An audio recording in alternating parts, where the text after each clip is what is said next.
ब्रेकनंतर बातमीपत्रात आपलं पुन्हा एकदा स्वागत। गडचिरोलीच्या आश्रमशाळांमध्ये एक धक्कादायक प्रकार समोर आलेला आहे। आश्रमशाळांमधील विद्यार्थ्यांमध्ये तोंडाचा कॅन्सर असल्याची लक्षणं आढळली। ही माहिती आदिवासी विकास मंत्र्यांनी विधान परिषदेत मांडली आहे। कधीकाळी लहान मुलांच्या कुपोषणासाठी चर्चेत असणारा गडचिरोली आता शाळकरी मुलांच्या व्यसनाधीनतेचा मुद्दा आता बनलेला आहे। बघूया या संदर्भातला आमचा एक खास रिपोर्ट। गडचिरोलीत शालेय विद्यार्थी कॅन्सरच्या विळख्यात। आश्रमशाळेतील 309 विद्यार्थ्यांमध्ये कॅन्सरची लक्षणं। गडचिरोली जिल्ह्यात आश्रमशाळांमध्ये शिकणाऱ्या 4710 विद्यार्थ्यांपैकी 309 जणांमध्ये कॅन्सरची प्राथमिक लक्षणं आढळल्याची धक्कादायक माहिती समोर आली आहे। आदिवासी विकास मंत्री अशोक उईके यांनी ही माहिती विधान परिषदेत मांडली आहे।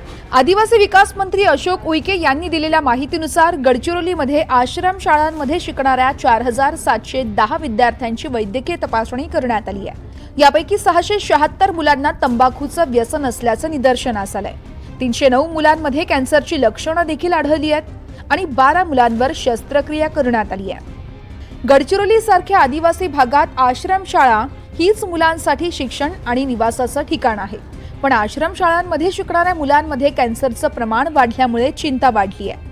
गडचिरोली जिल्ह्यातल्या एकूण 4700 आदिवासी आश्रमशाळेमधले जे निवासी विद्यार्थी आहे त्यांच्यापैकी जवळपास 309 विद्यार्थ्यांना कॅन्सरचे प्राथमिक त्या ठिकाणी सिम्पटम्स लक्षणं जी आहे ती दिसली आहे असं राज्य सरकारनं जाहीर केलेलं आहे। मुलांचे आई वडील तंबाखूचं सेवन करत असल्यामुळे मुलंही त्यांचंच अनुकरण करतात। मुलांना लहान वयातच तंबाखूचं व्यसन जडतं। या मुलांच्या तोंडात पांढरे डाग असतात, जे कॅन्सरचं प्राथमिक लक्षण असल्याचं तज्ज्ञ सांगतात। तर मी बघितलं की म्हणजे लहान मुलं जे असतात 2, 3, 4 वर्षापासूनच की सुपारी आणि गुटखा खायला लागतात। आणि आम्ही जेव्हा तिकडे कॅम्प केला गडचिरोली आणि चंद्रपूर जिल्ह्यामध्ये, तर मोस्टली आतापर्यंत ॲडल्ट आणि ओल्ड एज म्हणजे म्हातारपणामध्ये ओरल कॅन्सरचं प्रमाण जास्त होतं, पण विदर्भामध्ये गुटखा आणि तंबाखूचं प्रमाण जास्त असल्यामुळे आता यंग मुलांमध्ये सुद्धा म्हणजे 18-20 वर्षाचे मुलांसुद्धा कॅन्सर आढळून येत आहे। पूर्वी काय असायचं की आम्ही 40-50 अशा वयामध्ये पेशंटला बघायचो, पण आजकाल आमच्याकडे 30 इयर्स 40 इयर्स या एजमध्ये ग्रुपमधले पेशंट पण येतात आणि 100% केसेसमध्ये तंबाखूचं सेवन असतेच मोस्ट केसेसमध्ये।